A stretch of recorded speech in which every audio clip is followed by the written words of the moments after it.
mo mọ̀ pé ọ̀dọ̀ Péjú Ògúnmọ́lá ló ń lọ. bẹ́ẹ̀ ni sà. tí n bá sọ pé Péjú ọ̀gá mi ni mi ò sì rí. nídìí iṣẹ́ tíátà. bẹ́ẹ̀ ni bàbá ẹ̀ Ògúnmọ́lá bẹ́ẹ̀ ni. tá a bá sọ nínú àwọn ògbóǹtarìgì eléré bàbá ẹ̀ jẹ́ kan níbẹ̀ màmá ẹ̀ eléré ni. bẹ́ẹ̀ ni. inú oyún lòun gan lògùn ni Péjú Ògúnmọ́lá ló ti ń ṣeré. So you understand? bẹ́ẹ̀ ni. And ìgbà tí bàbá wa Ògúnmọ́lá tó kú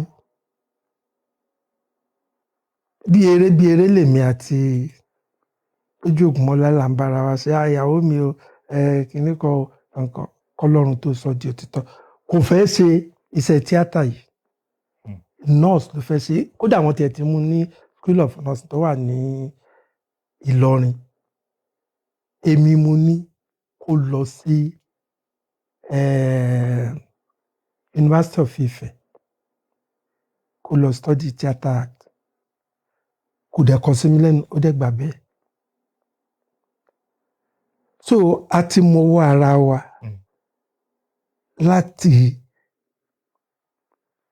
ilẹ̀ kò kí ṣe wípé ìgbà tó wà tí bàbá ò sí láyé mọ́ òun náà ń ṣeré nígbà tí bàbá kú tán tó ṣe bẹ́ẹ̀ kò fẹ́ fi ṣiṣẹ́ iṣẹ́ nurse ló fẹ́ ṣe àti ìgbà tí mi dẹ̀ bá sọ̀rọ̀ tí mo ṣe nǹkan kan a dẹ̀ bá wá kínní sí University of Ife so ibẹ̀ ló ti graduate so òkú ogún ọdún ti kúrò lájòjì sàárè kò jù bẹ́ẹ̀ lọ.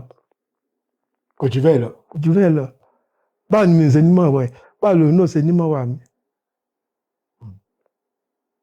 ọ̀rọ̀ obìnrin àtọkùnrin ó dàbí kí ni mo lè pè ó ẹnìkan jẹ́wúrẹ́ ẹnìkan jágùtàn ṣé Yorùbá yẹn yẹ bí ilé ayé ṣe rí nìyẹn even ọmọ àti bàbá ó lè jẹ́ ewúrẹ́ kó jágùtàn tó o bá sọ wípé ọmọ yìí ó ṣe nǹkan tí ó dáa òkè mọ́lẹ̀ gbágbógbá òun dá a pamọ́ ni.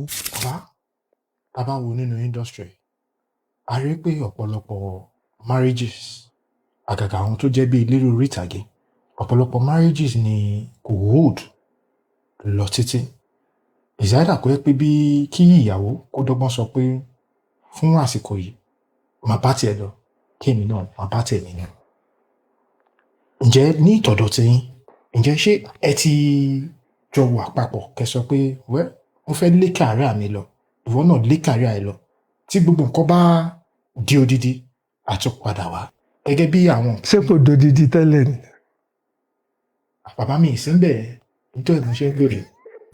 ẹ̀yin èèyàn mi nílé lóko lẹ́yìn odi ọba ìjòyè olówó ọlọ́lá ọlọ́rọ̀